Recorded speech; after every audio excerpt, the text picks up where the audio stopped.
wafuatiliaji, tumepata kufahamu sababu ya kwanza ambayo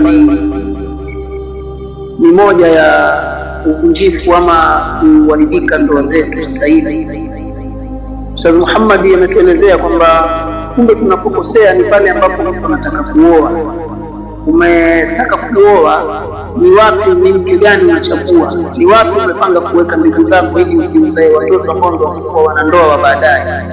Makosa pale ndio yanapatikana. Ndugu mtazamaji wa Mukhtar Online TV, bado tunaendelea na swali letu la pili. Ili ni jibu la kwanza ametujibu katika swali moja, ina maana tunaenda kupata jibu la pili katika yale majibu yake Ustadh Muhammad ambaye ametuambia. Jibu la kwanza ndio hilo, kwanza tunakosea katika ndoa. Na Ustadh Muhammad, narudi tena kwako. Jambo la pili ambalo ndio chanzo cha uvunjifu ama kuvunjika kwa ndoa zetu ama kulegalega ama kuyumba na kutokuwepo kabisa kwa ndoa nyakati za sasa hivi. Naam, jambo la pili ambalo ni sababu kuu miongoni mwa sababu za ndoa zetu kuyumba, kulegalega kwa lugha nyingine, ni wewe mwenyewe. Sasa baada ya kuwa mzazi ameshapatia akakuchagulia mama mwema, au mama akakuchagulia baba mwema uliotoka katika nasabu iliyo njema, kuja kuiharibu ile nasabu, wewe mwenyewe kuchagua asiyekuwa mwema. Na mwema ni yule ambaye amemweleza Rasulullah sallallahu alayhi wasallam, fadfar bidhati din taribat yada, kwamba mchague mwenye dini.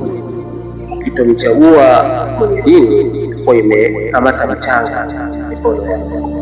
Kwa hiyo pale ambapo wewe mwenyewe sasa ndio uko katika msafara wa kuelekea kumchagua sasa mke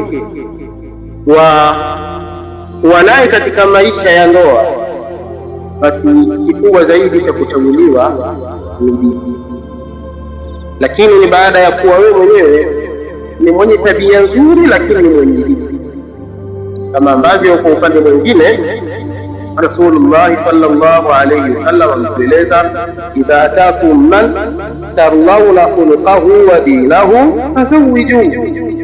Kwa hiyo akikutana mume mwenye hulka nzuri na mwenye dini, akakutana na mke mwenye dini, maana kwenye upande wa mke Rasulullah amesema mwenye dini, kwa hiyo upande wa mume lazima viwe vitu viwili.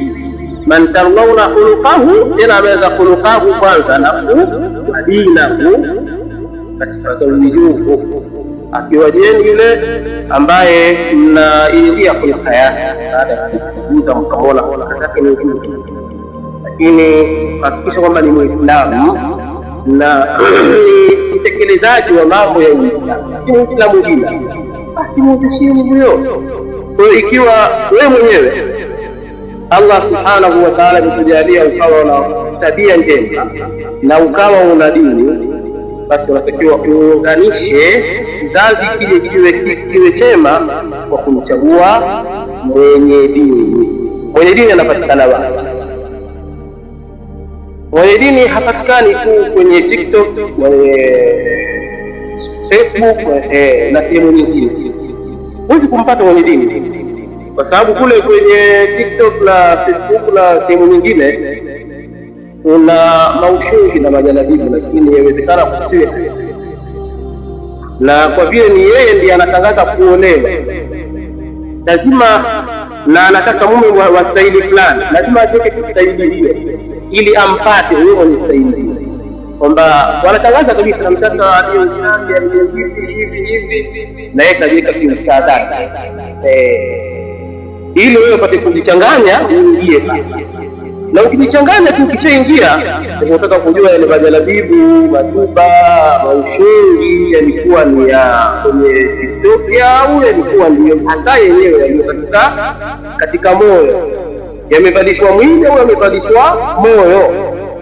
Kwa sababu wajua kuna nguo zinavalishwa, kuna zivaa za Tanzania, lakini hasa kivazi kinachohitajika cha kwanza kabisa ni moyo, kuubadilisha moyo wako.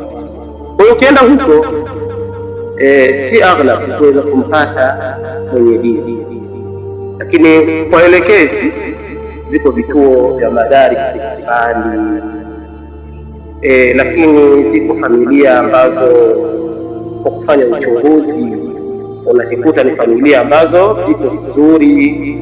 Hebu tusiwe na mihemko katika kurupuka kwenda katika kuiendea ndoa. Tuchague familia, lakini kikubwa zaidi tuchague dini.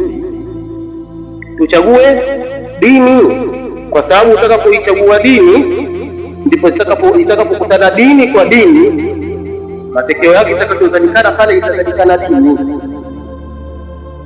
Lakini kama utakuwa ni mwenye dini ukachagua asiye dini, inawezekana hata dini yako yenyewe ikafifia, kwa sababu hata kaa la moto likifunikwa na mchanga ni lazima, si ndio? Kwa hiyo inawezekana ukawa ile dini yako pia baada ya kuingia katika ndoa hiyo kwa kumchagua asiye na dini. Kwa hiyo kwa sehemu kubwa ambayo tunakosea wenye kutaka kuoa ni kutokuchagua mwanamke wa kumwoa ili aje awe mke, na haya ni kwa mujibu wa maelekezo ya Rasulullah sallallahu alaihi wasallam.